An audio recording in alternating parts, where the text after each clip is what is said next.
Hi Scholarly friends, welcome back to our YouTube channel. If you want to know how to save a Google Doc as a PDF, then keep on watching this video. Google Docs have become a staple for any digital workspace. They have also made it relatively simple to download files in PDF format. So here's what you will do. Open your document, click File, Download, and choose PDF. The download should start within a few seconds. Double check to make sure that the file looks right.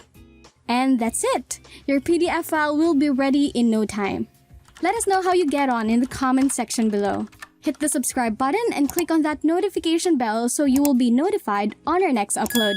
Thanks and see you on our other videos.